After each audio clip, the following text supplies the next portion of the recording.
அனைவருக்கும் வணக்கம். இது ஒரு முக்கியமான பதிவு. ஸ்கிப் பண்ணிட வேண்டாம், ஒரு நிமிஷம் கேளுங்க.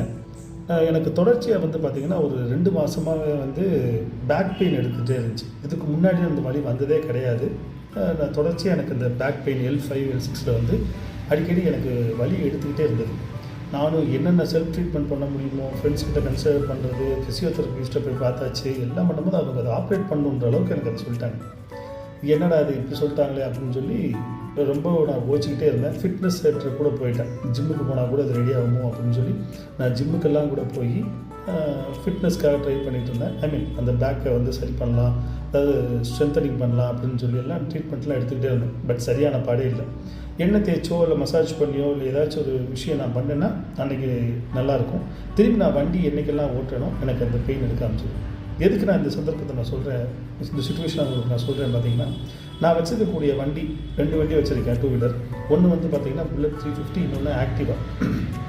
அந்த புல்லட் 350 பார்த்தீங்கன்னா எனக்கு சாக்கப்சர் ப்ராப்ளம் ஆகிருக்கு, எனக்கு தெரியல. அது நான் என்னுடைய போட்டிகள் நிப்பாட்டு இருக்கும்போது பக்கத்தில் நான் சேர் போட்டு உட்காந்து காலையில் வெயிலாக இருக்கேன்னு சொல்லி போட்டிகள் உட்காந்து ஒரு காஃபி சாப்பிட்டு இருக்கும்போது என் பையன் பக்கத்தில் நின்றுட்டு இருந்தவன் பார்த்துட்டு, அப்பா இங்கே பாருங்கப்பா சாக்கப்சரில் நிறைய ஆயில் லீக்கேஜ் ஆகுதுப்பா அப்படின்ற மாதிரி சொன்னேன். உடனே நான் எடுத்துகிட்டு சர்வீஸ் சென்டருக்கு போயிட்டேன். எடுத்துகிட்டு போய் பார்க்கும்போது லெஃப்ட் சைடு இருக்கக்கூடிய சாக்கப்சர் நல்லாயிருக்கு, ரைட் சைடு இருக்கக்கூடிய சாக்கப்சர் போயிடுச்சு. அது எனக்கு தெரியலை. நான் அதோடய ஓட்டிகிட்டே இருந்திருக்கேன். கொஞ்சம் எனக்கு ஹார்டாக ஃபீல் ஆச்சு, பட் அந்தளவுக்கு நான் யோசிக்கலை, நானும் விட்டுட்டேன். உடனே சரி பண்ணுங்க அப்படின்னு சொன்னால் அவங்க அதை அப்படியே எடுத்து ரீப்ளேஸ்மெண்ட் பண்ணாங்க. உள்ள லெஃப்ட் சைடில் நல்லா இருக்குது, ரைட் சைடு மட்டும் போயிருக்கு. உள்ளே இருக்கக்கூடிய ஆயில் மாற்றி கேப் மாற்றி நம்ம லிவரை ப்ரெஷர் கொடுத்து பார்ப்போம், நல்லாயிருக்கும் அப்படின்ற மாதிரி சொன்னாங்க. என் கண்ணு முன்னாடி தான் செஞ்சாங்க. மிஞ்சி போனால் ஒரு 1/2 hour ஒர்க் தான் செஞ்சு கொடுத்துட்டாங்க. இப்போ 2க்குமே ஆயில் எல்லாம் புதுசாக மாற்றி ஒரு இன்ஜெக்ஷன் மாதிரி இருந்துச்சு. அதை அந்த சைடில் இருக்கக்கூடிய நம்ம ப்ரெஷர் அப்படின்னு சொன்னாங்க. அதில் நாக் பண்ணி அதை உள்ள வரைக்கும் குத்திட்டு ப்ரெஷர் நார்மல் ஏர் ப்ரெஷர் வச்சு அமுக்குனாங்க. அந்த லிவர் திரும்பி மேலே வச்சு திரும்பி அமுக்குனாங்க, திரும்பி டவுன் ஆச்சு. ஓகே, சரியாயிடுச்சு, ஒன்றும் ப்ராப்ளம் இல்லை அப்படின்ற மாதிரி சொன்னாங்க. மாட்டி ஊன்ட்டாங்க. இது நடந்தது எனக்கு புதன்கிழமை நடந்தது. நான் வியாழக்கிழமை திரும்பி எனக்கு சேலம் போக வேண்டிய ஒரு சுச்சுவேஷன் இருந்தது. அதனால் நான் சேலத்துக்கு 2 வீலரில் தான் போனேன். போகும்போது பார்த்திங்கன்னா இதுக்கு முன்னாடி இந்த பெயின் எனக்கு ஒரு டிராஸ்டிக்காக ஒரு 70-80% நல்லா ரெடியூஸ் ஆனது என்னால் ஃபீல் பண்ண முடிஞ்சது. சரி, என்னடா இதுக்கும் அதுக்கும் என்ன சம்மந்தம் இருக்கும் அப்படின்னு நினச்சிட்டு பார்த்தா 2 நாள் அன்றைக்கி நைட்டு படுத்து எழுந்திரிச்சிட்டு அதுக்கு அடுத்த நாள் திரும்பி வண்டி எடுத்துகிட்டு லோக்கலில் அந்த பக்கம் இந்த பக்கம்லாம் போயிட்டு வரும்போது எனக்கு பெயினே இல்லை, சுத்தமாக பெயினே இல்லை. அதாவது 1% அந்த பெயின் இல்லை, அந்த வலு மட்டும்தான் இருக்குது, அவ்வளோதான் இருந்துச்சு. மற்றபடி எனக்கு அந்த பெயின் என்னால் ஃபீல் பண்ணவே முடியலை.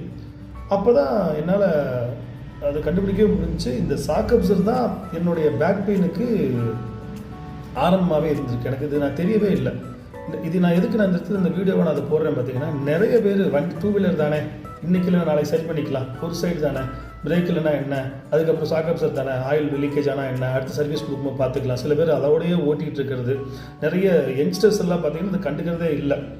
சம்பளம் வரும்போது பார்த்துக்கலாம், இல்லை அப்பா காசு கொடுக்கும்போது சரி பண்ணிக்கலாம், இது போய் சொன்னால் திட்டுவாங்களே அப்படின்ற மாதிரிலாம் நினச்சிட்டு அதை நம்ம கேஷுவலாக விட்டுறோம். பார்த்திங்களா, அது எவ்வளோ பெரிய ப்ராப்ளம் லீட் பண்ணுது தெரியுங்களா?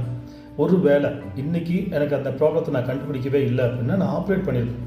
என்னோடய பேக் பெயினுக்காக நான் போய் ஒரு டாக்டர்கிட்ட அட்மிட் ஆகி நான் ஆப்ரேட்டே பண்ணணுன்னு தான் சொன்னாங்க. ஒருவேளை நான் ஆப்ரேட் பண்ணியிருந்தேன்னா டோட்டல் லைஃப் ஸ்டைலே எனக்கு சேஞ்ச் ஆகிருக்கும். என்னால் மற்றவங்கள மாதிரி நார்மலாக எந்த ஒரு வெயிட்டையும் லிஃப்ட் பண்ண முடியாது, நார்மலாக ரொம்ப நேரம் உட்கார முடியாது, டக்குன்னு எடுத்ததும் படுக்க முடியாது, ரொம்ப கான்ஷியஸாக இருக்கும். பிகாஸ் நம்மளுக்கும் வயசாகுது, அபவ் 40 ஆகிடுச்சு அப்படின்னாலே நம்மளுக்கு இந்த மாதிரி தொந்தரவுகள் எல்லாம் வர்றதுக்கான வாய்ப்புகள் ரொம்ப ஜாஸ்தி. ஸோ 2 வீலர் வச்சுருக்கிறவங்க, அது ஸ்கூட்டராக இருக்கட்டும், பேசிக் வண்டியாக இருக்கட்டும், புது வண்டியாக இருக்கட்டும், வாட் எவர் இட் இஸ், இல்லை பழைய மாடலாக இருக்கட்டும், கரெக்டான டயத்தில் சர்வீஸ் கொடுத்து அதை கரெக்டாக மெயின்டைன் பண்ணிங்கன்னா இந்த மாதிரி தொந்தரவுகள் வர்றதுக்கான சந்தர்ப்பங்களை நம்ம ரொம்ப ரொம்ப கம்மி பண்ணலாம். அதனால் மக்களே, உங்கள் எல்லாத்துக்கும் நான் சொல்லக்கூடிய அன்பான வேண்டுகோள் என்னென்னா, வண்டி தானேன்னு சொல்லி கேஷுவலாக விட்டுறாமல் வண்டியை கரெக்டாக மெயின்டைன் பண்ணுங்கள், கரெக்டாக இன்சூரன்ஸ் போட்டு வச்சுக்கோங்க. சின்ன விஷயந்தான், அது நம்மளுக்கு பெருசாக ஹெல்ப்ஃபுல்லாக இருக்கும். நன்றி வாய்ப்புக்கு.